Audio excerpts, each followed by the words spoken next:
The Glorious Pacific Way by Epeli Hauofa. Read by Patrick Toomey. In the South Pacific, the history and beliefs of the people are told in stories that go back centuries. These stories are not written, but live as spoken words, passed on from parent to child, family to family, year after year. In the modern world, it is easy for oral traditions to be lost. Ole Pacifikiwe, on the island of Tiko, loves these old stories, so he writes them down. But it is slow work. It would be wonderful to have a typewriter.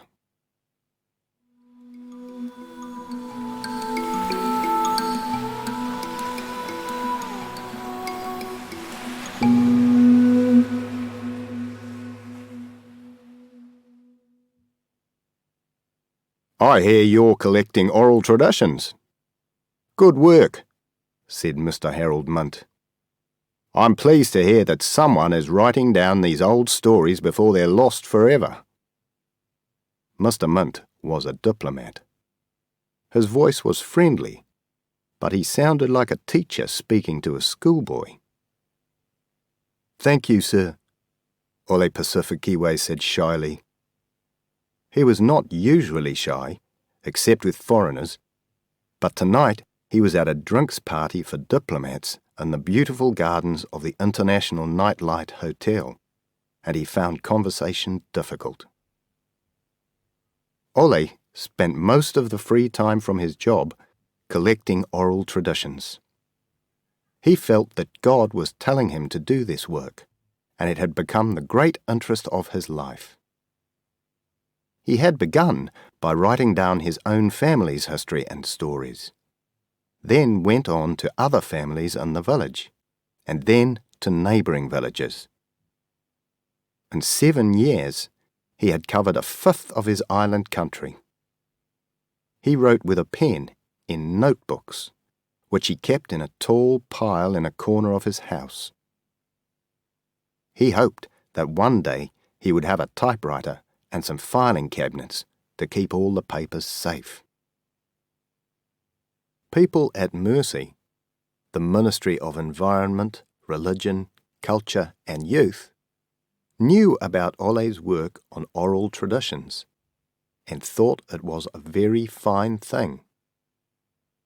A senior official in Mercy, who was also a good friend of Ole's, had invited him to the drinks party to meet Mr. Munt, because Mr. Munt was in Tiko to talk about development and to find out where aid and money were needed. Perhaps some money will make your work easier, Mr. Munt said now to Ole. That'll help a lot, sir, said Ole. We have development money especially for cultural projects like this. We want to make sure that the Pacific Way is not lost. We want to help you. Very kind of you, sir. When can I have some money? After you've written me a letter asking for aid. Do I have to? Can't you just send some money? You haven't done business with us before, have you? No, sir. Things are not as simple as that, you know. We have the money to give away, but first you must ask us. Tell us what you want. We don't want to tell you what you should do. My job is to tell people that we want to work together, and people should ask us for help. Do you understand? Yes, sir. But suppose no one asks, said Ole. That's no problem. When people know they can get things from us for nothing, they will ask. Come and see me at 10 tomorrow morning at the Mercy Building. Think of what I've said, and we'll talk about it then. I'm pleased we've met. Good night. Soon, Ole left the party and went home, feeling worried and uncomfortable. He had never before asked for anything from a stranger. I'm not a beggar, he thought.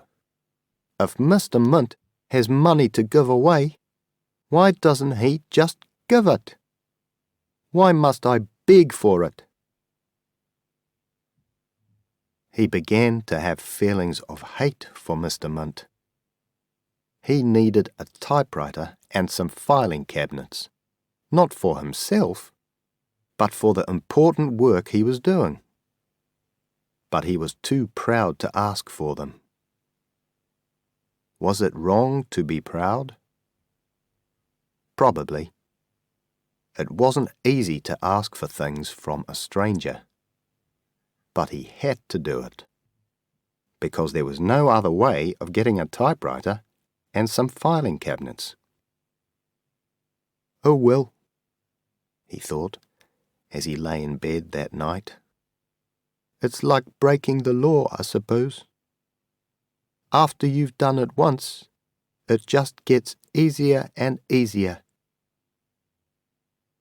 At 10 the next morning, Ole was at the Mercy building. Good morning, Ole, said Mr. Mint.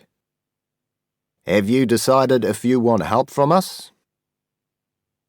Yes, sir. I'd like to have a typewriter and some filing cabinets. I'll write you a letter. Thank you.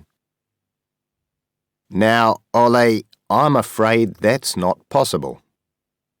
We don't want to tell people what to do with our money, but there are things that we cannot pay for. My minister at home has to explain to the government how our development money is used. Why does a project about oral traditions in an island culture need a modern machine like a typewriter? No, the government won't like that at all. But I need a typewriter because... No, Mr. Mint said. You have to think again. What you ask for must look right, feel right for the project. He stopped for a moment. Look, we can give you $2,000 a year for the next 5 years for a newsletter about your project. Publish a newsletter every month and send us 1 copy. Okay? But I still need a typewriter to publish a newsletter, said Ole. Try using a Mercy typewriter. And you will have to have a committee, you know. A committee? What for? said Ole. I've worked alone for 7 years, and no committee has been interested in me. Oh, they will be. They will be, when they hear there is good development money. But we don't give to people, you see, only to committees. Get a group of people together, call them the Oral Traditions Committee or something, which will then write to us for help. Do you understand? Mr. Mint looked at his watch. I'm sorry. I have to go now to talk to the National Women's Organisation. Your women are much better at starting committees than your men, you know. Their organisations get lots and lots of development money. Think about it, and come again tomorrow at the same time. See you then. Mr. Mint went out and disappeared into a long, shiny black car. Ole stayed in the office, keeping very still and breathing deeply until he felt calmer. He always did this when he was angry. Finally, he got up and walked slowly to the office of his friend, Emmy Buggerup, the senior Moosey official. Emmy sat quietly and listened until Ole finished speaking. "The trouble with you is that you're too honest," Emmy said, "and too proud." "It's not being proud," said Ole. "It's self-respect." "Oh, self-respect is very fine, of course," Emmy said. "But we can't afford it now. When our country is developed, then we can be proud and have lots of self-respect." "And suppose our country is never developed," said Ole. "We will develop," said Emmy. "Of course we will.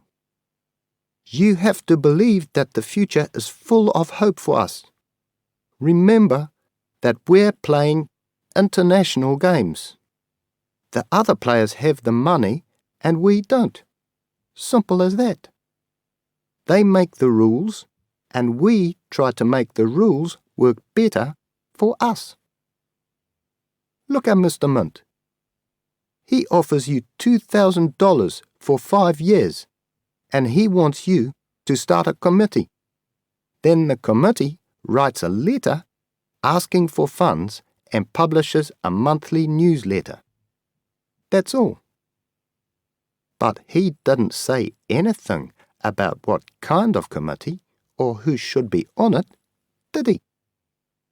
You can get 3 or 4 friends to be your committee. Get people who aren't very interested and who don't know very much. Then you'll be free to do the things you need. And the letter will come from the committee, not from you yourself, so your self-respect will not be hurt in any way. Although that doesn't really matter, of course. Another thing. Mr. Mint didn't say how long the newsletter should be, did he? You can write it in a page or 2, and it will take you about half an hour each month. And you don't have to write it in English. And if you wish, you can just publish 2 copies. One for you and one for Mr. Mint. I'm not telling you to do this. That would be dishonest, you see. I'm only explaining to you one of the possible ways to play this game. And most importantly, Emmy continued, Mr. Mint didn't say what you should do with the rest of the money. So, you pay perhaps $2 a year for your newsletter, and with the rest of the money, you can buy a typewriter and 4 filing cabinets every year for 5 years. You see, Mr. Mint is very good and very kind. He's been playing international games for a long, long time, and he understands the rules. He wants you to have your typewriter and the other things, but won't say it. Go see him tomorrow and tell him you'll do what he told you. But remember that when you are doing business with foreigners, don't be too clever. It's better to look like a poor, grateful islander who knows nothing. And you're too fat. Try to get thinner. We need to look like poor, hungry people. The reason why Tico gets very little aid money is because our people are too fat and happy. I wish our government would realize that and do something about it. And so, Emmy Buggerup, who had put his own self-respect away in a dark cupboard many years ago, taught his friend, the learner, the ways of the world. When Ole left the office, he felt much less worried. Almost happy, in fact. He had begun to understand some of life's many problems. Give me time, dear God, he thought, as he walked towards the bus stop, and I will become an excellent player of this game. A word with you, old friend." Manu's voice stopped him. "Oh, hello, Manu," Ole said. "Long time no see. Where have you been?" "Watching you, old friend.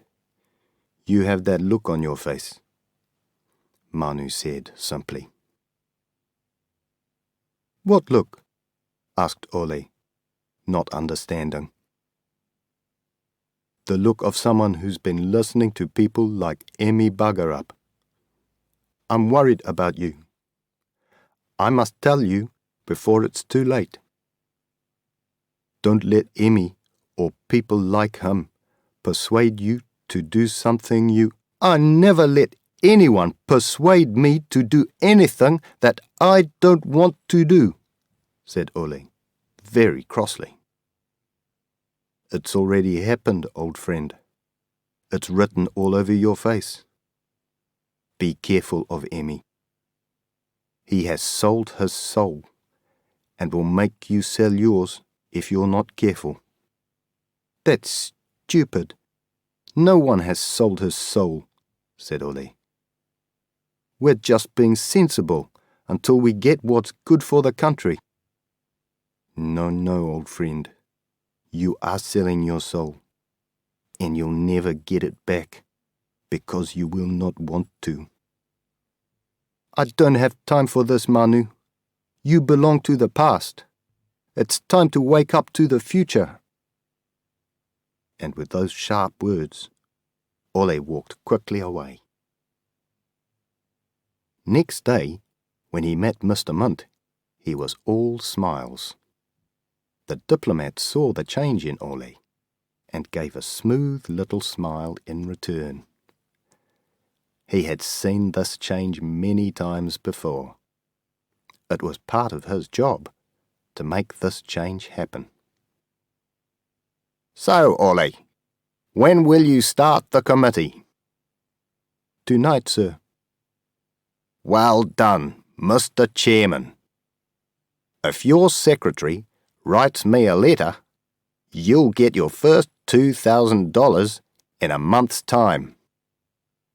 "Thank you very much, Mr. Munt. I'm most grateful." "You're welcome. I've enjoyed doing business with you, Ole. You have a great future. If you need anything, just tell me. You know, the Pacific needs more people like you. Then these countries would develop faster than the speed of light." They shook hands, and as Ole opened the door, Mr. Munt called out, "Ah, yes. There will soon be a training course in Manila on collecting oral traditions. You should go. It will be good for you. I'll let you know in a few weeks." "Thank you again, Mr. Munt." "Don't mention it. I'm always happy to help. Goodbye for now. I hope you'll soon get a typewriter and filing cabinets." Ole sang quietly to himself on the way home, very happy. That evening, the Committee for the Collection of Oral Traditions was born. Ole was the chairman, his youngest brother was the secretary, and 3 friends became committee members. The committee began work immediately and wrote a letter to Mr. Munt, which was taken to the Mercy Building the next day. A month later, Ole received a check for $2,000 and a letter inviting him to go on a 6-week training course in Manila. He went, leaving his house in the care of his old aunt, who did not understand what he was doing. He found the training course hard to understand, and the nightlife in Manila was much more exciting. In fact, Ole had a very enjoyable time indeed, and in the 3rd week he had to visit a doctor who was most kind and understanding and gave Ole the necessary medicine. On his way home, Ole bought a typewriter in Sydney Airport and also ordered 4 filing cabinets, which would come to the island by ship. He was very pleased. His dream was coming true, and so quickly. As his plane landed at Tico Airport, he saw himself in the future. The president of the National Committee for Island Culture.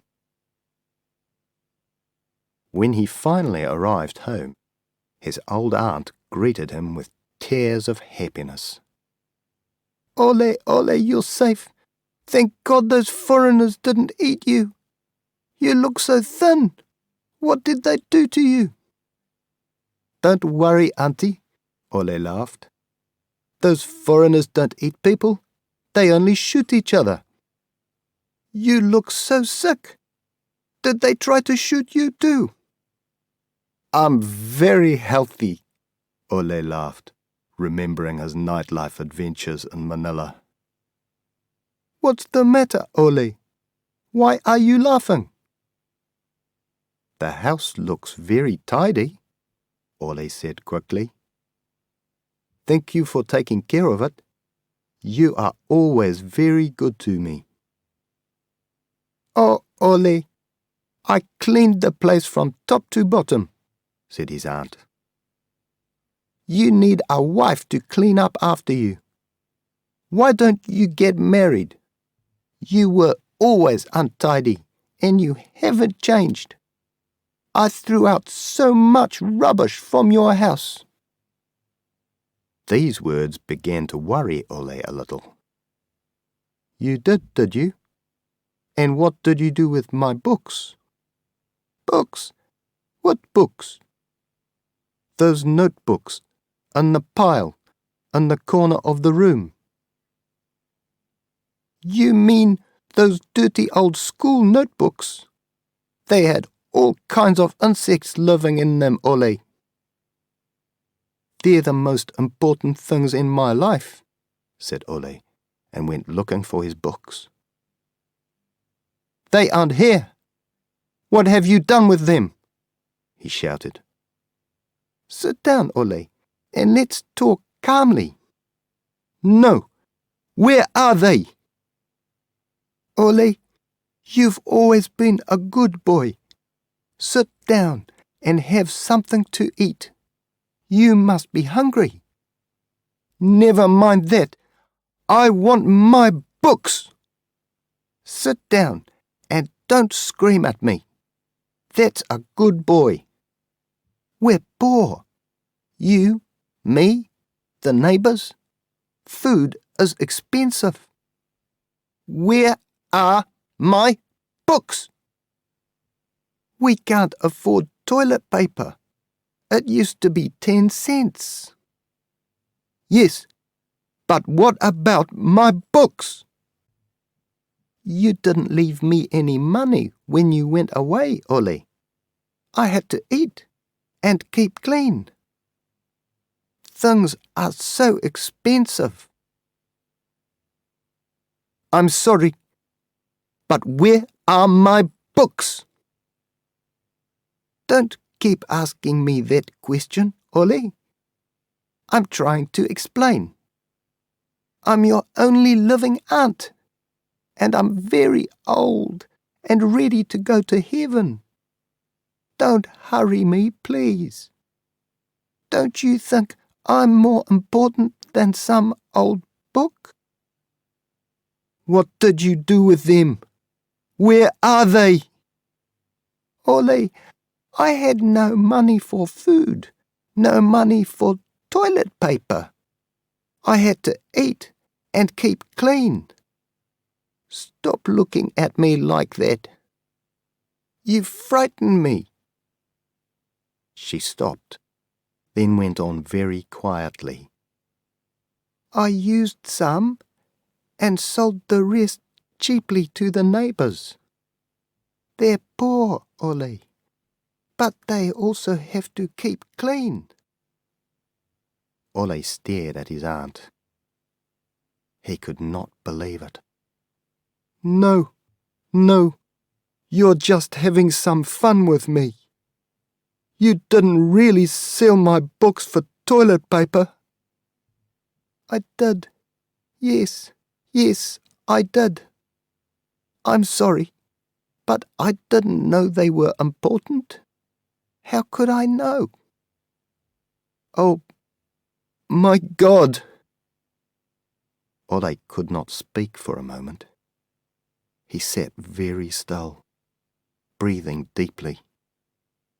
Then, slowly, very slowly, he whispered, "7 years hard work down the toilet. Shit." Suddenly, the meaning of the word shit hit him, and he began laughing wildly, with tears running down his face. At the same moment, the best idea of his life came to him. He put his arms round his aunt and said he was sorry for being angry. The old lady was very surprised at this sudden change in him and cried with happiness. Ole remembered that Mr. Mint's government had promised him $10,000 over 5 years. That was the start. Ole Pacificiwe, whose books had gone down the toilet, would now go fishing in the big seas. "If I am a beggar," he told himself, "I will be a big beggar, a grand beggar, the best beggar of all." He wrote Mr. Mint a letter, and not long afterwards, Dr. Andrew Wheeler arrived on the island. Dr. Wheeler was a very clever man and knew all about development aid. With his help, Ole began a national committee for cultural studies, and on the committee he got chiefs, government ministers, VIPs, wives of VIPs, and his old friend Emmy Buggerup. He himself was full-time secretary. Then Dr. Wheeler wrote a plan for a 4-year project and letters asking for $400,000 in aid. The letters were sent to every organisation which had aid funds to give away. A little later, again with Dr. Wheeler's help, Ole formed 18 other national committees and organisations. They all had wonderfully necessary and important projects which needed generous development aid. And after 6 years, Ole had asked for $14 million for his different committees. His name was now well known by all the important aid people in Brussels, The Hague, Bonn, Geneva, Paris, London, New York, Washington, Wellington, Canberra, Tokyo, Peking, and Moscow. The University of the Southern Paradise, recognizing what a great man Ole had become, gave him many grand titles. Ole Pacificiwe became an extraordinarily clever player of international aid games, enjoying every new rule and learning how to turn it upside down and inside out.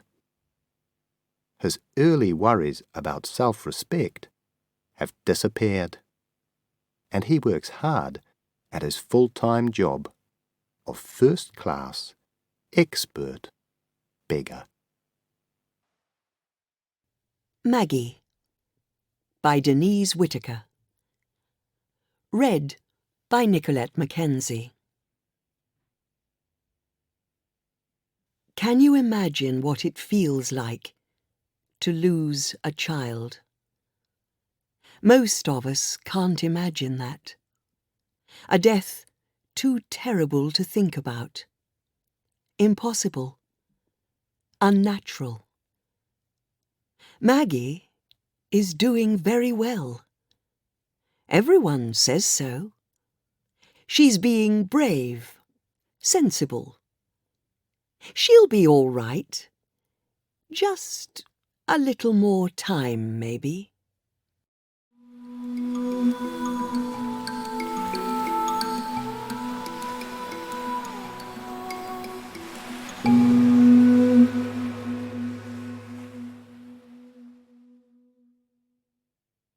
The traffic lights changed to green. I sat up straight and looked in the mirror to check what was behind me. I was doing everything right. Everything you're supposed to do when you take your driving test. Check the mirror. Be sure of your stopping distance. Are there pedestrians? Yes, a woman and 2 children. The road ahead, a thin white line. The other side of the road, a footpath.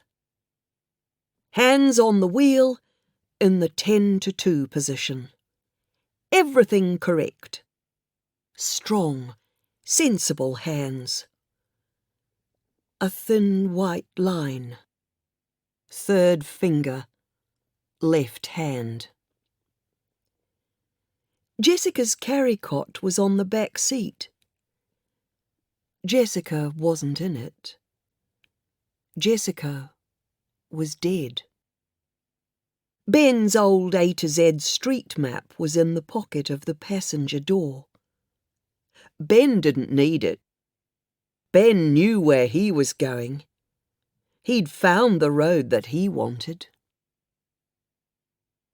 Probably not healthy. Carrying your dead baby's carry cot around. An empty carry cot isn't very heavy. Just 33 photographs. Married couples often break up after the death of a child. I know that. I'm not stupid.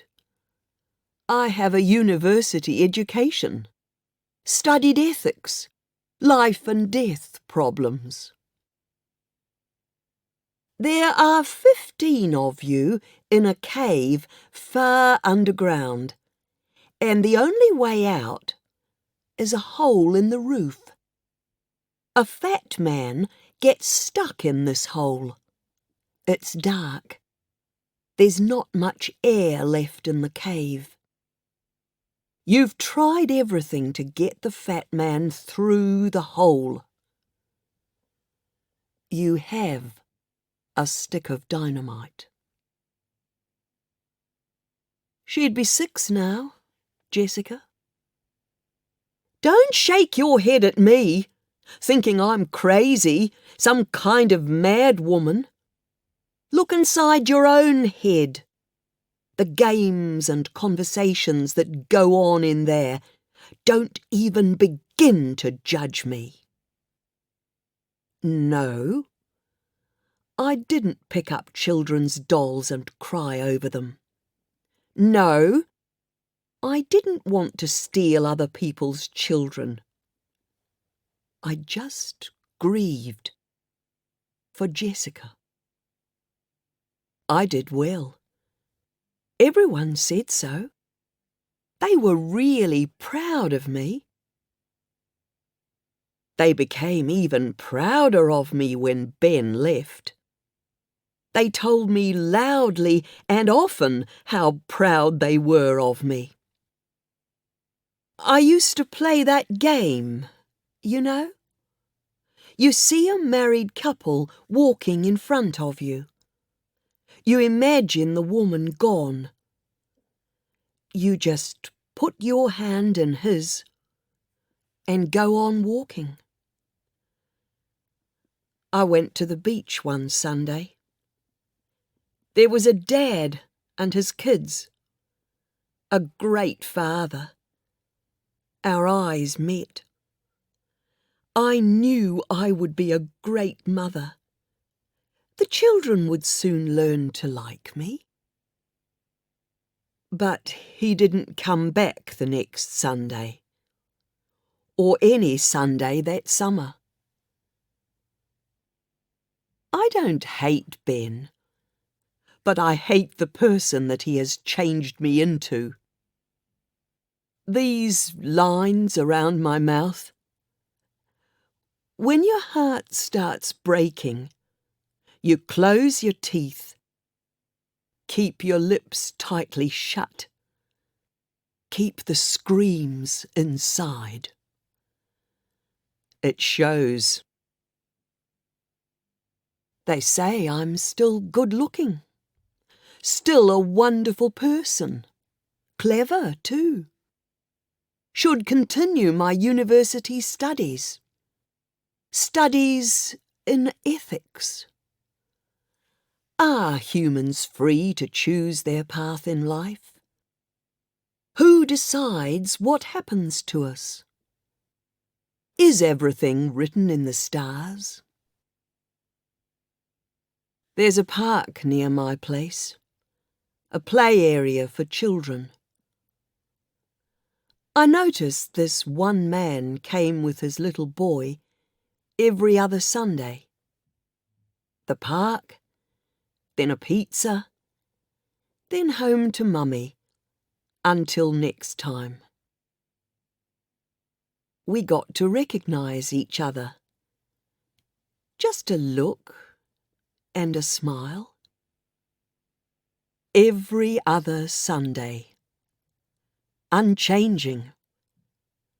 His family and friends would learn to like me. Love me. Then one weekend he came to our park. With her. They went for a pizza together. Home together. A family. What a bastard. Freedom to choose is frightening, don't you think? Do you get moments like that? You know, you're driving along, hands on the wheel, everything correct. Then a picture jumps into your head, out of nowhere. 2 centimetres. If I move the wheel just 2 centimetres. Of course, Ben married again. Had twins. 2 lovely little baby girls. Sometimes I saw them. A family. Together. The walks out with the pushchair. The days out to the zoo. Then I saw her on the footpath. Her, with a little hand in each of hers. Me, driving perfectly, doing everything right. Not a wrong move. It was dark, you see. So dark. I couldn't breathe. There was no escape. Just a stick of dynamite in my hands. Progress by F. C. O'Neill Jose. Read by Nicolette Mackenzie. Government offices are much the same everywhere. Sometimes the officials in them are good people, helpful and kind. Sometimes they are not. And if you need something badly, sometimes it is necessary to give little presents, maybe some money, which then disappears into a back pocket. These are the ways of the world. People have been giving and taking bribes forever.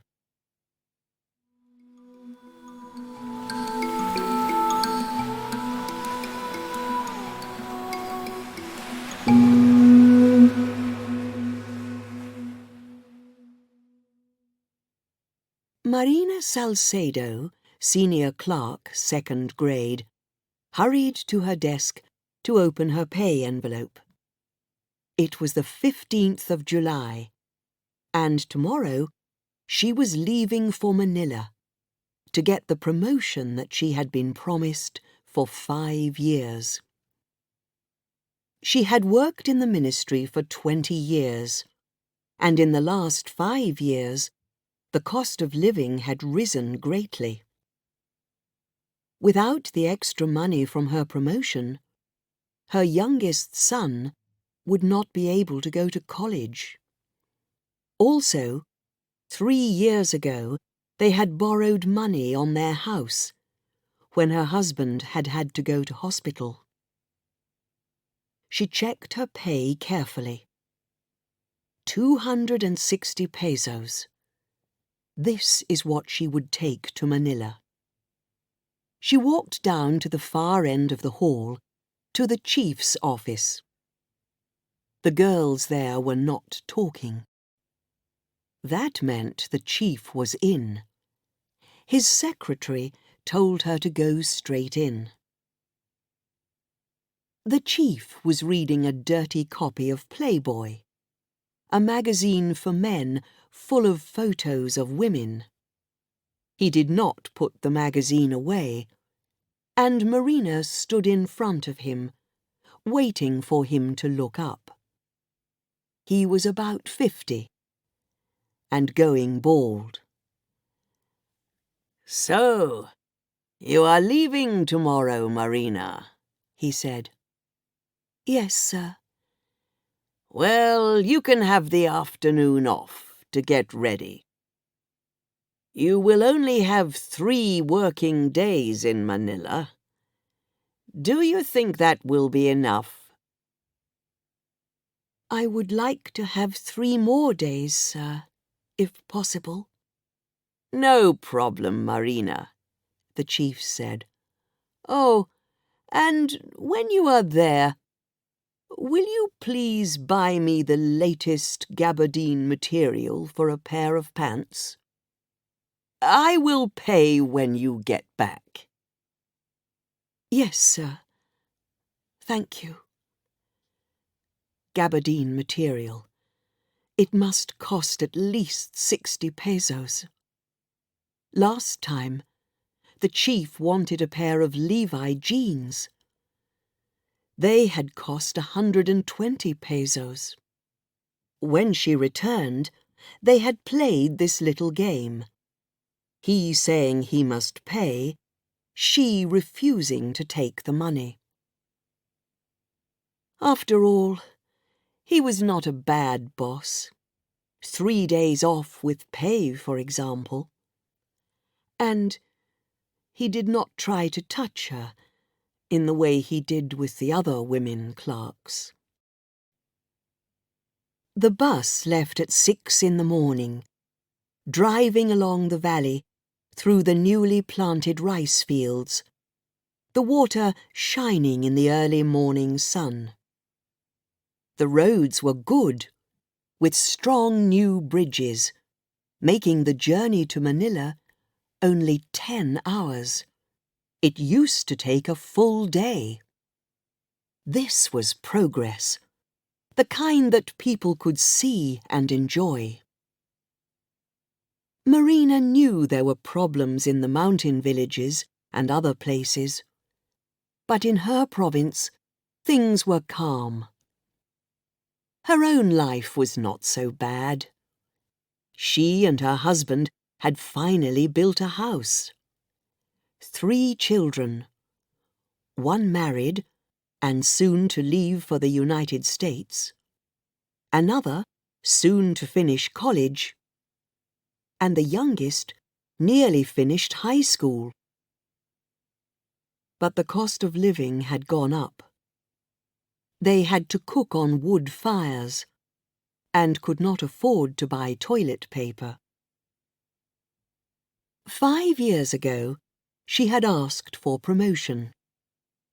She had gone to Manila twice about it, and finally she had received a notice saying it would happen. The bus arrived in Manila as it was getting dark. Marina walked to the street where her second cousin lived. They had been college students together. She would probably sleep on a hard sofa in their living room. But that was better than spending 30 pesos on a cheap, dirty room somewhere. They were having dinner when she arrived, and, like a good relation, she had brought meat, fish, and rice from her province. They seemed pleased to see her, but Marina noticed that her cousin soon asked, "When will you leave?" "I won't be here more than a week," she said, "and I won't eat here. I'll spend every day at the ministry, following up my papers." She was up at 6 the next day. Her cousin's children, aged 13 and 14, were getting ready for school. They had kept her awake playing rock music in the night. When she arrived at the ministry, she went straight to personnel. The people that she worked with years ago in that office had all left, and there was nobody she knew.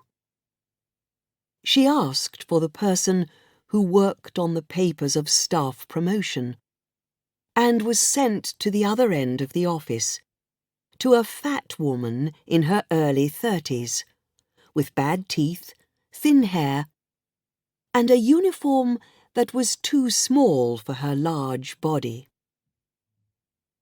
The woman brought out a list and read through it carefully. Then she moved some papers around on her desk and looked up with a fat little smile. "I am sorry, Mrs. Salcedo, but your name is not here. Maybe the forms got lost." "But it cannot be," Marina said. Her voice got louder. "I have the official letter from you." She quickly pulled it out of her handbag. "Here, and the file number." The woman shook her head, and her fixed little smile did not change. "Mrs. Salcedo," she said sweetly, "I will have to look through the files, hundreds and hundreds of them. I will have to ask one of the boys." She opened the drawer in her desk that was closest to Marina. "Why don't you drop a 20 peso bill in here for him?" For a moment, Marina Salcedo could not believe this was happening to her. She worked in the same ministry as these people. Then she remembered that Anita Botong in her office in the province did the same thing. It had gone on for a long time. Too long to be easy to stop. She took a 20 peso bill from her handbag and dropped it in the drawer. "Will I come back this afternoon, then?" she asked. "Oh, Mrs. Salcedo," the woman said, still smiling. "You know how difficult it will be. Why don't you come back early tomorrow?" "I am from the province." "Yes, I know. I will do all I can to help you." She had nothing more to do. She left the ministry and took a jeepney to the market in Quiapo. What was the best kind of gabardine, she asked, and what did it cost? In the end, she bought the material in one of the big department stores for 34 pesos. Then she looked round the rest of the market and found that food prices were higher than at home. So, prices in the province were not so bad then. She spent 5 pesos on a bowl of noodles with chicken for lunch, then walked around the city. She had not been to Manila for some time, and it had changed a lot. In Makati, a very rich area, there were tall, glass-sided buildings, and the streets were clean. It was like America. She thought of her son, who would soon be in America. One day in the future, she and her husband hoped to join him there. But the future was here, in Makati, and if this was the future, was it necessary to leave the country? The next morning, back at the ministry, the fat woman had found her papers, but there was a new form to complete. Marina would have to fetch Form D22A from another office in the building, fill it in, and then take it to personnel, who would sign it and send it back to the first office. This office was on the 5th floor, and the lift was not working. The man in the Form D22A office was very sorry. "Oh, please come back tomorrow afternoon. We have no forms here at the moment. We have to get some more." Marina recognized the old game at once and was annoyed. The top drawer in the man's desk was open, and Marina dropped a 5 peso bill into it. She must remember to carry 2 peso bills, she thought. "Please, I am really in a hurry," she said. "Do try and find one. There must be one lying around." The man closed his desk drawer with a smile, then went to an old filing cabinet behind his desk. It didn't take him a minute to find the form. The form had a lot of questions about dates of this and that, school and college, travel abroad. That made Marina laugh. How many government clerks have ever travelled abroad? She hadn't even travelled around her own country. Looking back over her past, she began to think about what she wanted from life. She had never wanted to climb to the top of the tree, to become a minister. Both she and her husband were happy enough with things as they were. After all these years, they had their own home, a piece of land, and they could sleep deeply at night, not worried by the kind of bad dreams that important ministers must have. She took her completed form to the chief in the office, who was said to be an honest man. Now was the moment when she would find out if that was true. She waited and waited, and was at last called over to the glass-topped desk where Chief Bermudez was sitting. "Well, what is your problem?" "My promotion, sir," Marina said. "I've been waiting a long time for it." She put her papers on the desk in front of him. Chief Bermudez read them all carefully. "Well, Mrs. Salcedo, everything here seems all right. You know what to do next. After I sign the forms, you go to finance to find out if there are funds to pay you. If there are, the minister will sign the papers, and you will have your 100 pesos a month. And I think your pay rise should start at the beginning of this year, to give you those extra months. I will make sure that happens. He began to sign the papers. I know you have worked for the ministry for a long time. Things happen too slowly sometimes. I should not tell you this, really. But we must be patient. We must push and push and push, but only gently. He smiled.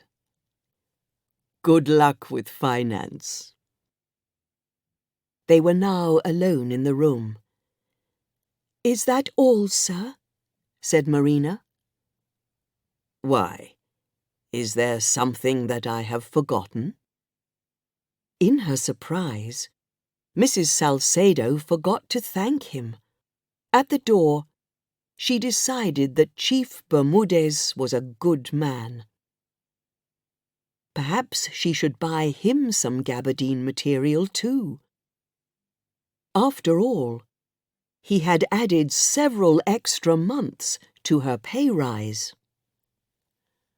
After a quick lunch, just some bananas and a drink, she went to finance.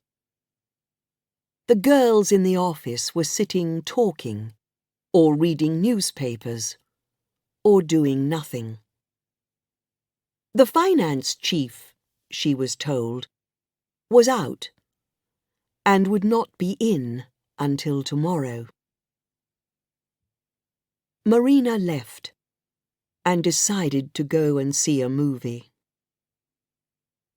The next morning, she was back in finance before 8 o'clock. She noticed that the office had several pretty girls, and they seemed to do nothing. At 8:30, the finance chief arrived, Julio Lobo, one of the top men in the ministry. He was wearing a brown gabardine suit. She recognized the material at once. She went into his office. Chief Lobo was reading some files and adding up some figures on a calculator. He looked up at her. There were heavy bags under his eyes, and his thick lips smiled. Yes? Mrs. Salcedo explained her story, telling him she was from the province. You can leave your papers here, he said, still smiling. I am in a hurry. I have a meeting in another town today, and will not be back until 5. You can come and see me then. Marina now had to wait all day, and this endless battle to get her promotion was giving her a headache. But it could be worse in other ministries. She knew a teacher who had to pay 1,000 pesos just to move to another town. It was raining outside, so she decided to stay in the building and visit the education office, where she had friends. At 3 o'clock, she went back to wait outside Chief Lobo's office and tried to read a novel. But it did not hold her interest.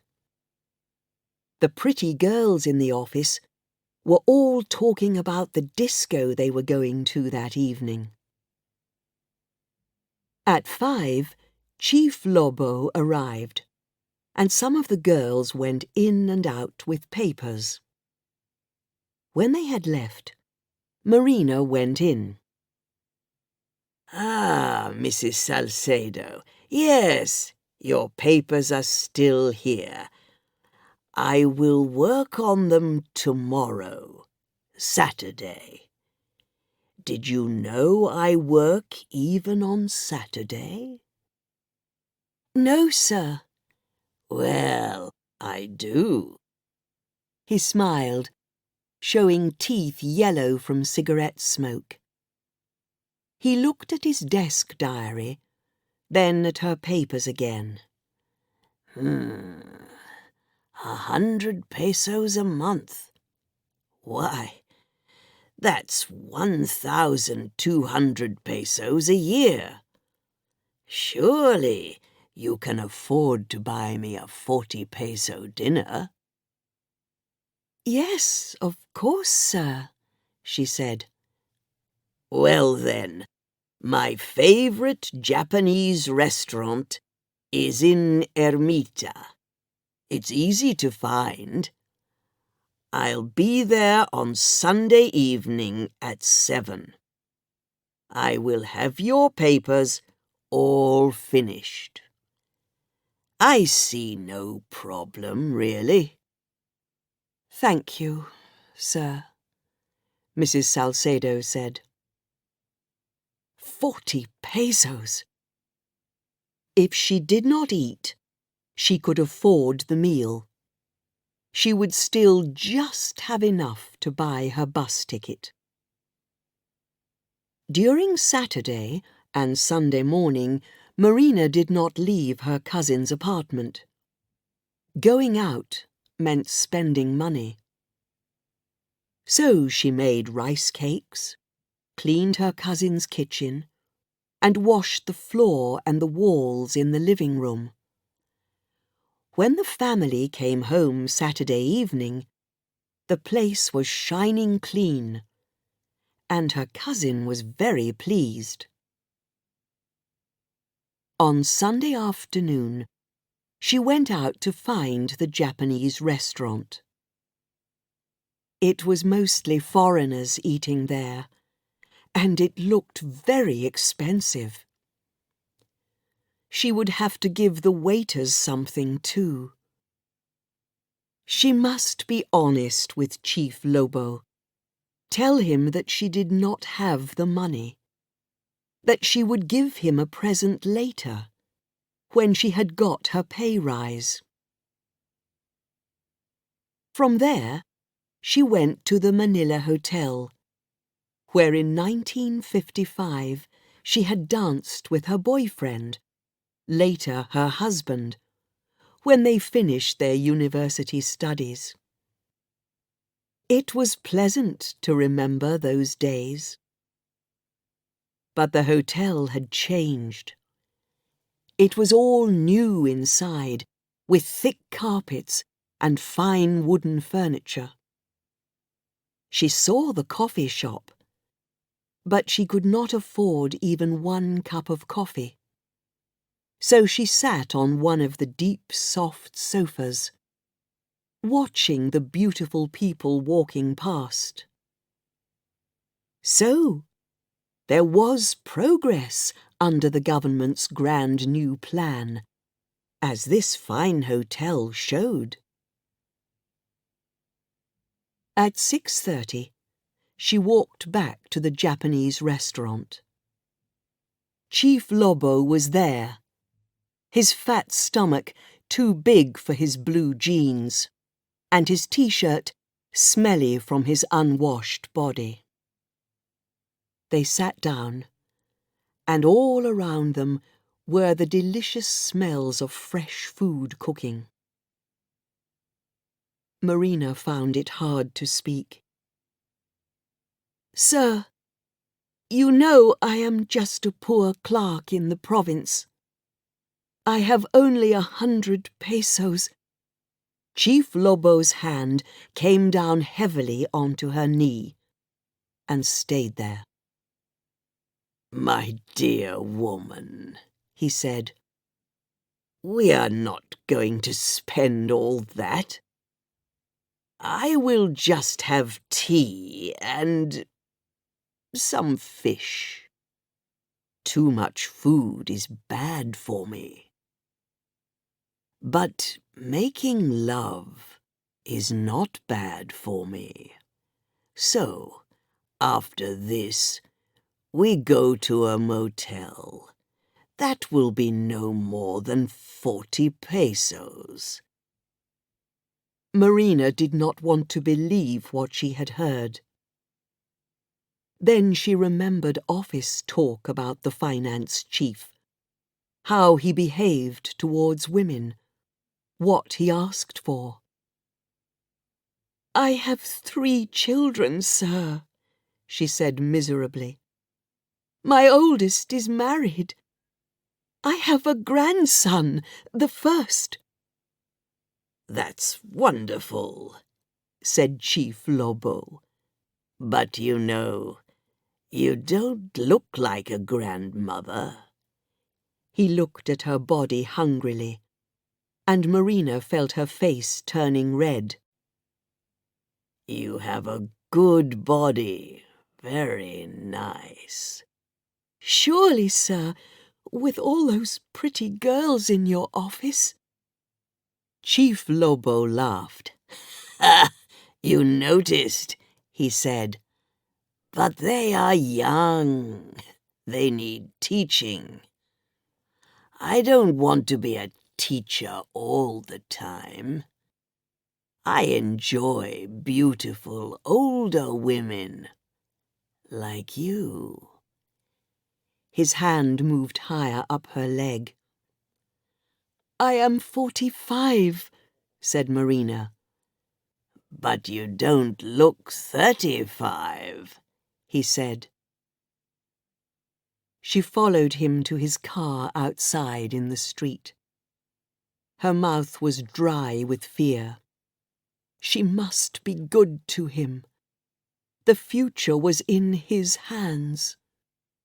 She tried again and again to talk him out of it, but he did not listen.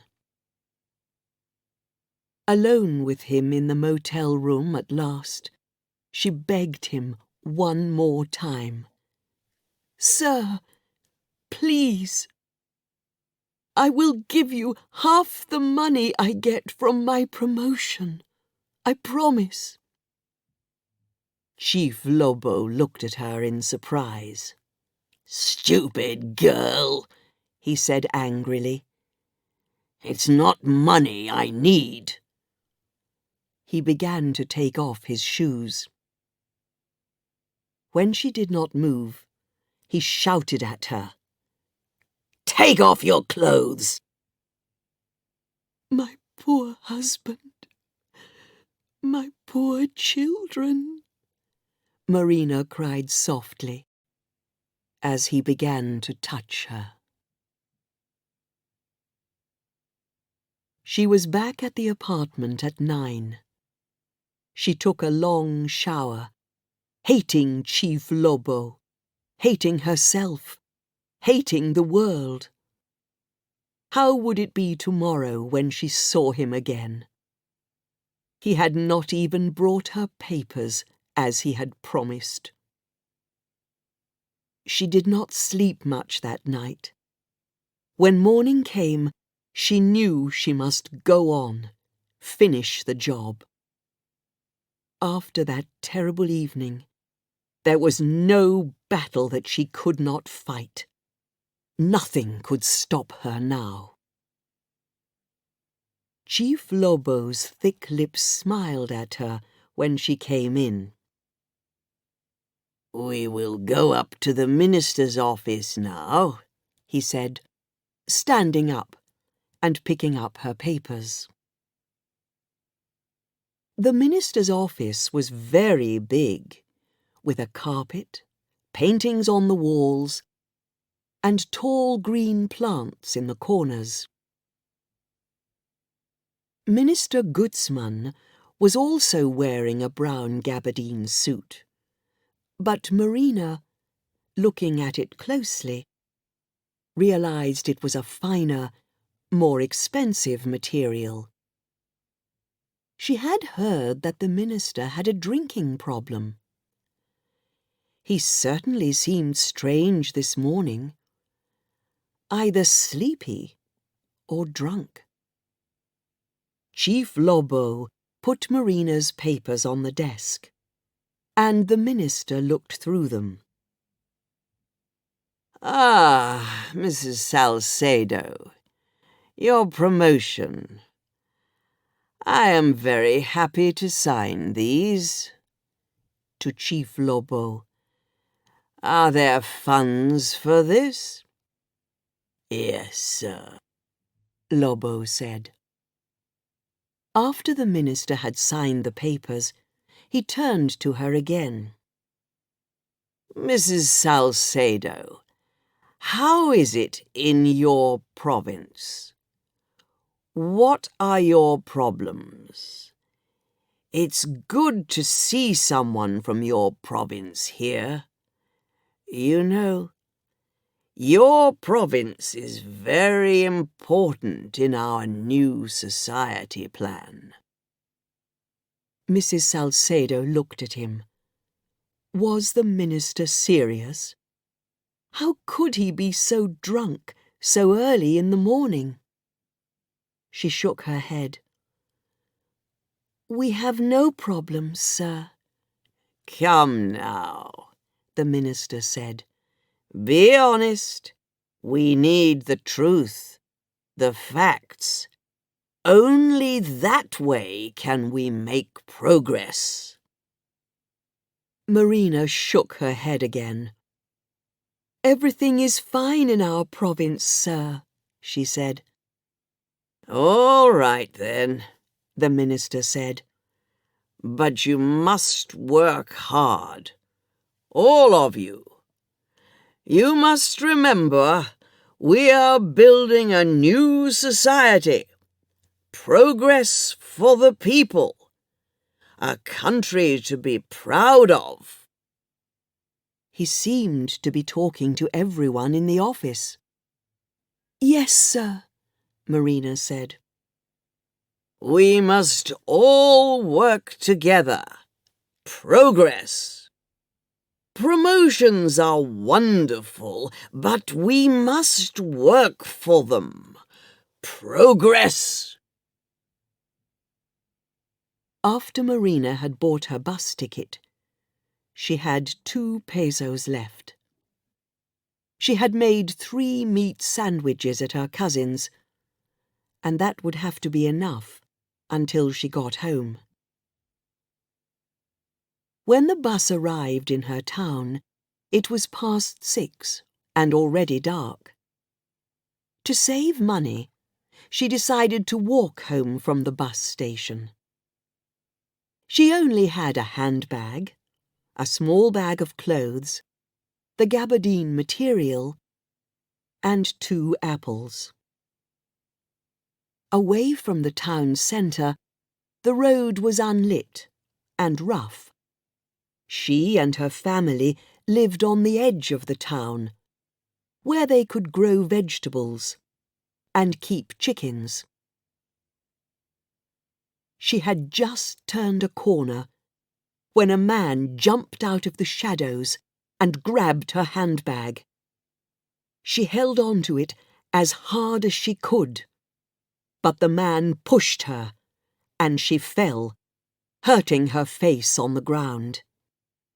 He took the bag, and as he ran, she shouted after him, "There's no money in there! Just my papers! My papers!"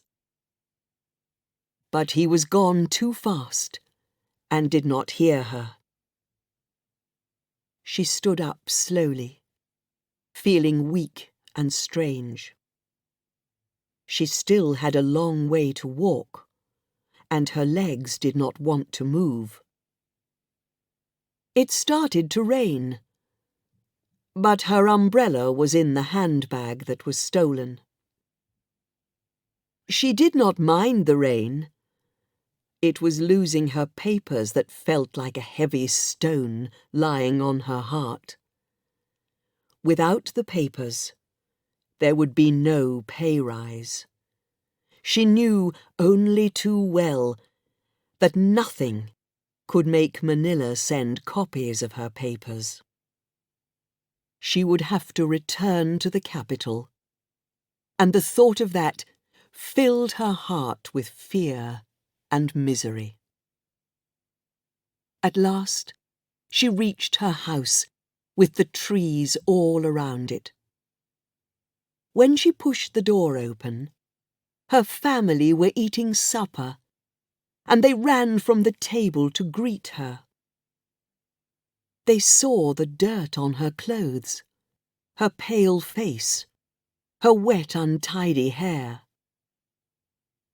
To their questions, she gave no answers. And Marina Salcedo fell to her knees, the anger and misery coming from her in violent sobbing. No words of kindness, of love, no friendly touch could stop the river of her tears.